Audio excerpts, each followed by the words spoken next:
એસોસિએશનના હોદ્દેદારો અને વકીલોએ કલેક્ટરને આવેદનપત્ર આપ્યું. હાઈકોર્ટની બેન્ચ રાજકોટમાં શરૂ કરાશે તો કામનું ભારણ પણ ઘટી જશે. કેસના ઝડપી નિકાલ માટે પણ હાઈકોર્ટની બેન્ચ મદદરૂપ થશે.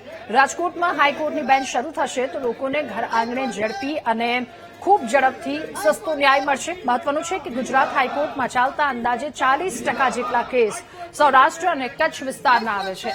આ સ્થિતિમાં જો રાજકોટમાં હાઈકોર્ટની બેન્ચ શરૂ થશે તો લોકોને ઘર આંગણે સસ્તો અને ઝડપી ન્યાય મળી રહેશે.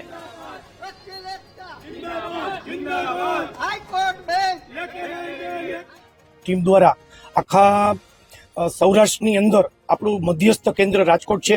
ત્યાં પહેલા પણ હાઈકોર્ટ બેન્ચ હતી અને અત્યારે અમારી હાઈકોર્ટ બેન્ચ રાજકોટ ખાતે જો કાર્યરત થાય તો એના માટે પબ્લિક, સામાન્ય પબ્લિક, સરકારી અધિકારીઓ, પત્રકારો, પોલીસ, વકીલો, સામાન્ય માણસો બધાને સરળતા રહે, ન્યાય હંમેશા સરળ અને સસ્તો રહે એવી ન્યાયપાલિકાની એક માંગ હોય છે.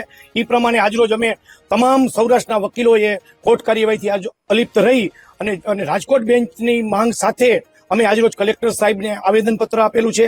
અને બીજા રાજ્યોમાં જે હાઈકોર્ટ બેન્ચ આપવામાં આવેલી છે તેમ ગુજરાતમાં પણ અમને હાઈકોર્ટ બેન્ચની રાજકોટ બેન્ચમાં એક બેન્ચ આપો એવી અમારી પ્રબળ માંગણી છે.